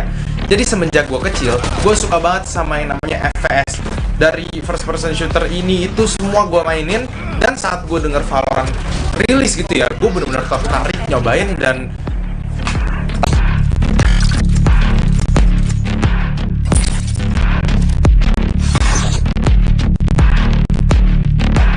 Oke, jadi Agent X. Nah, Agent Phoenix itu adalah agent yang role-nya itu duelist. Seperti yang kalian tahu, duelist itu agent yang role-nya bagian menghantam-hantam musuh, masuk side, clear side, semua itu punya duelist, role-nya duelist. Jadi, role duelist itu lebih ke killer ya dibanding agent-agent lain yang memiliki role lain seperti Sentinel, Initiator gitu ya. Ini harus orang ya, jadi kan agent ini sangat barbar ya guys kan. Dia itu memiliki utility kit yang sangat komplit dan bisa menerobos site tanpa kehilangan darah 1 HP pun guys. Agent ini bisa menggunakan skill run it back-nya untuk menabrak pertahanan musuh di dalam site dan selamatkan kill. Agent ini tidak bisa di-trade sama sekali guys, karena mantap banget guys. Jadi Phoenix ini memiliki 3 skill dan 1 ultimate. Skill pertama adalah skill Blaze, skill bisa nge-pick kalian, dan jika kalian flashin musuhnya guys, kalian komboin curveball bersama Blaze, kalian bisa mengagetkan musuhnya malah sekaligus guys. Jadi musuh sambil kayak, waduh gila, tiba-tiba kok kena flash gara-gara belakang tembok mati gue tiba-tiba. Itu sangat-sangat gila guys. Jadi skill keduanya adalah curveball. Jadi curveball itu adalah skill flash yang bisa membutakan musuh-musuh dengan cara dilempar ke kiri atau ke kanan melewati tembok. Tapi hati-hati guys, skill curveball kalian bisa membutai teman kalian. Tas itu adalah skill molotofnya Vita. Tapi ini nggak bisa heal teman ya guys ya, cuman heal diri sendiri. Nah yang terakhir adalah ultimate-nya, Run It Back. Run It Back adalah ultimate Phoenix yang seperti gue jelaskan tadi di awal-awal gitu ya. Saat menggunakan skill ini, kamu memiliki waktu yang pendek untuk mencoba membunuh sebanyak-banyaknya musuh yang kamu bisa. Dan jika kamu mati saat kamu menggunakan Run It Back atau waktunya habis, kalian akan dibawa kembali ke tempat dimana kalian nyalain Run It Back tersebut. Dan ya darahnya full sama pelurunya full. Jadi itulah kenapa agent ini bener-bener menurut gue mantep banget guys. Untuk orang-orang yang ingin mencoba menggunakan agent Phoenix, ada skill yang sangat krusial bernama curveball. Curveball ini adalah flashnya agent Phoenix. Nah, jadi flash ini bisa membutakan musuh berabad-abad gitu ya. Jadi musuh itu buta lama banget, lalu bisa bunuh-bunuh gitu ya.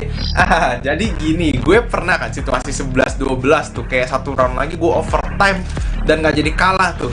Nah, rencana tuh gue nge-heal diri sendiri tuh pas bomnya udah kepasang gitu ya. Temen gue di sebelah gue lagi nge-defuse malah kebakar. Gue yang nggak sengaja, gue nggak sadar tuh.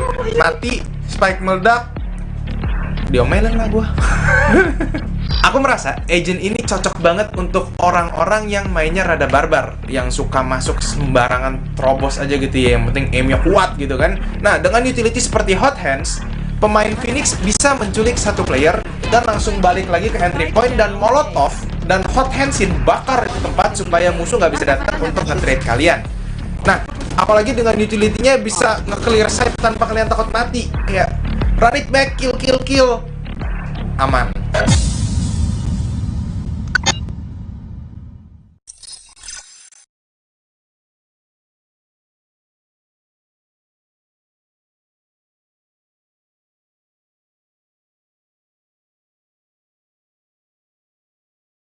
Hemat pangkal staycation. Staycation akhir pekan jadi hemat dengan diskon sampai 70% dan kupon sampai 800.000. Hotel Villa Resort Glamping, mat hemat. Pesan di 21 Maret sampai 3 April ya.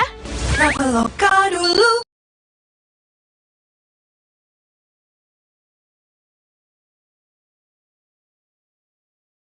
Andi, rekan wanita Aufar Hutapea yang mengaku dianiaya oleh seorang pria tidak dikenal dalam sebuah kafe di Jalan CI Serayu, Kota Medan pada Minggu 13 Maret lalu kembali mendatangi Polrestabes Medan.